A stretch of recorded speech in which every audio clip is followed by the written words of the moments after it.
춤춘 청년의 소리. 우리 시대의 청년들에게 희망과 용기를 주고요. 울산에서 꿈을 펼치는 그들의 목소리에 귀 기울여보는 시간입니다. 자, 오늘 감우성 대표와 김우성 대표와 함께하겠습니다. 안녕하세요. 네, 안녕하세요. 김우성입니다. 네, 대표님 반갑습니다. 자, 오늘은 어떤 주제로 이야기를 나눠볼까요? 네, 오늘은 그 학업과 가사노동 또 돌봄을 병행하는 청년들을 말하는 이른바 영케어러에 대해 말씀드리려고 합니다. 혹시 사회적 도움이 필요한 영케어러 들어보셨나요? 영케어러, 저는 뉴스나 신문을 통해서 접해본 기억이 있는데요. 그래도 생소하신 분들이 계실 테니까 대표님께서 간단히 설명 부탁드릴게요. 네, 간단히 말씀드리면 그 청소년 또는 소득이 없는 대학생 등 그 청년이 부모님이나 형제 또 할머니, 할아버지 등 그 가족의 부양 또는 가사노동 등과 함께 학업을 병행하거나 포기하는 경우들이 일컫는데요. 네. 자신의 현재의 미래를 포기하는 청년들을 우리 흔히 영케어러라고 말을 합니다. 네, 이 평범한 청년들의 삶도 힘든 상황에서 더 힘든 현실을 겪고 있는 청년들이군요. 굉장히 안타깝습니다. 영케어러에 대한 실태 조사도 좀 있나요? 네, 그 국내에서는 영케어러에 대한 실태 조사나 통계 집계 이런 기초적인 현황 파악이 전혀 이루어지지 않는 상황입니다. 네. 다만 그 만 25세 미만 청년층 중 그 기초생활 수급자 4만 명에 대해 달하고 있는데요. 이들이 영케어러에 대해 해당되지 않을까 하고 예상하고 있고 또 아직 국내에서는 연령을 만 25세 미만으로 설정했지만은 네. 조속히 그 영케어러에 대한 기준을 마련해야 될 듯 싶습니다. 네, 기초적인 지금 현황 파악이 이루어지지 않았다는 건 우리 울산도 지금 영케어러가 얼마나 되는지 정확히 알 수가 없다는 뜻이겠네요. 네, 울산도 마찬가지로 실태 조사라든가 또 통계, 기본적인 현황은 없습니다.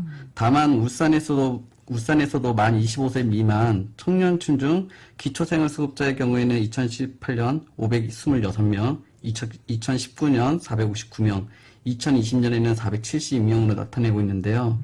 이들이 영케어러에 대해 해당되지 않을까 예상합니다. 네.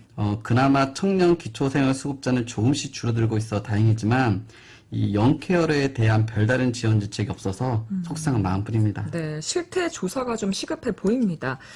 대표님께서는 이런 영케어러가 왜 생겨나고 있다고 생각하시나요?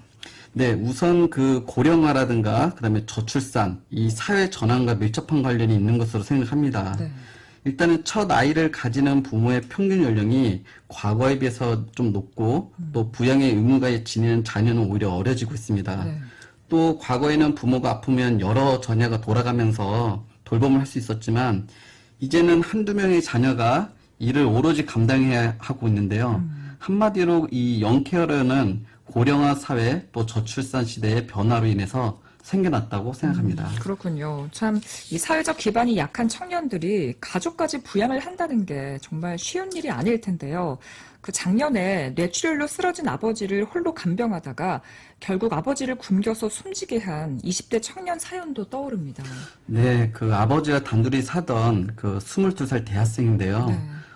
존속살인 혐의로 기소돼서 폐렴 범죄로 알려진 사건인데 이 사건에도 안타까운 사연이 있습니다. 어떤 안타까운 사연인가요? 예, 공장에서 일하던 아버지가 뇌출혈로 쓰러지고 또 22살 대학생은 학업을 중단한 채로 홀로 아버지 곁을 지켰습니다. 근데 고된 간병 와중에도 각종 아르바이트까지 하며 생계를 책임졌지만 이 수술 병원비가 수천만 원에 도저히 감당할 수 없었던 거죠. 그렇죠.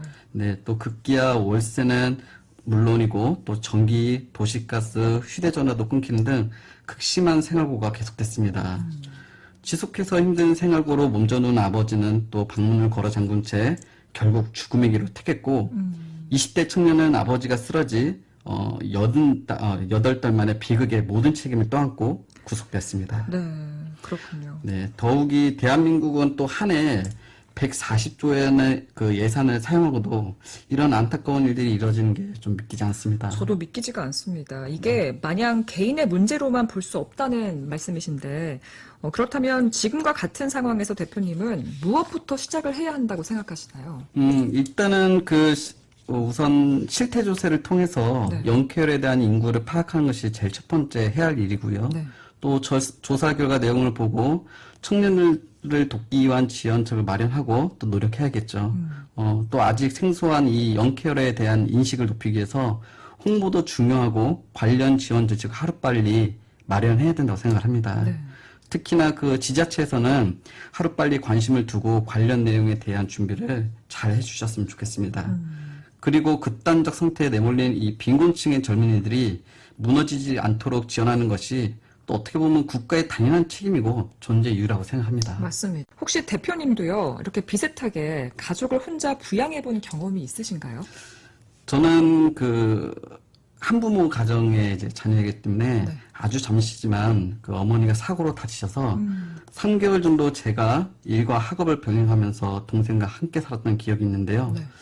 이 정도로 영케어라고 말씀드리기 힘들지만 그 짧은 3개월 동안 정말 힘들었습니다. 만약 3개월이 아니라 더 긴 시간이었다면 지금 생각해도 막막하고 힘들다는 생각이 들었습니다.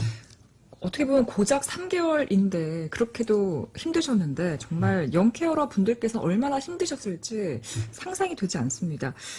영케어러에 대한 지원을 지금 강조를 하셨는데요. 그럼 해외 같은 경우는 영케어러를 어떻게 지원하고 있나요? 그 청년을 간병하는 대상으로 중심으로 지원이라면 홀로 남겨진 청년을 지원하는 게 반드시 또 필요하고요. 대표적으로 경제적, 그다음에 교육, 정서적 지원을 들 수가 있는데 예를 들면 영국은 20여 년 전부터 18세 미만 간병인을 영케어로 정의를 했고요. 그다음에 민간 지원을 하고 있는데요. 전담 상담센터와 용돈 지원 등의 정책을 포함하고 있습니다. 또 호주의 경우에는 연간 최대 250만 원 학비 보조금을 지원하고 있습니다. 학비 보조금을요. 네. 호주에서처럼 이렇게 학비 보조금을 지원을 하면 영케어러들이 미래 학업도 꾸준히 이어갈 수 있을 테고 또 여러모로 큰 도움이 됐을 것 같은데 실제 효과는 좀 어땠습니까? 일단 호주 같은 경우는 상당한 효과를 낸 것으로 드러났습니다. 일단 지원받는 이들 중에는 55%가 보조금을 받은 뒤 아르바이트를 그만두고 그 시간을 줄였다고 응답했는데요. 특히 그 학업 성취도에 긍정적인 영향이 큰 것으로 나타났습니다. 네. 왜 그러냐면 그 영케어들 중에서 76%의 성적이 오른 것으로 또 확인이 됐고요. 그렇죠. 일을 안 하고 공부를 할 수 있으니까요. 그렇죠, 그렇죠. 네. 또 결과적으로 그 부양 부담의 학업 중단과 취업 실패, 그다음에 빈곤으로 이어지는 이 악순환의 고리를 끊어낼 수 있었던 거죠. 다행이네요. 네. 자, 오늘은 영케어러라는 이 청년 문제도 새롭게 알게 됐고요. 이걸 어떻게 해결할 수 있을지에 대한 다양한 방법에 대해서도 이야기 나눠봤습니다. 자, 마지막으로 대표님 한 말씀 부탁드릴게요. 네, 그 서둘러 우리 영케어러에 대한 지원제도 마련이 시급하고요. 또 여기 우리 울산시와 5개 구군도 함께 했었으면 좋겠습니다. 지금도 가족을 위해 희생하는 청년들에게는 희망이 될 수 있는 조례와 또 생활 안전 지원에 관한 사업을 좀 서둘러서 해야 될 듯 싶고요. 시간이 지나서 후회하기 전에 말이죠. 네, 맞습니다. 어느덧 마무리해야 할 시간이 됐는데요. 비바청춘 청년의 소리 출연자분의 신청곡 들으면서 마무리를 하고 있습니다. 자, 대표님 오늘은 어떤 노래 신청하시겠어요? 네, 우리 그 영케어에 대한 관심을 가지고 또 청년에게 희망의 끝이 놓지 말라는 의미로 성악가 겸 파페라 가수 이명주의 너에게 주는 노래 부탁드리겠습니다. 네, 비바청춘 청년의 소리 이명주의 너에게 주는 노래 들으면서 마무리하도록 하겠습니다.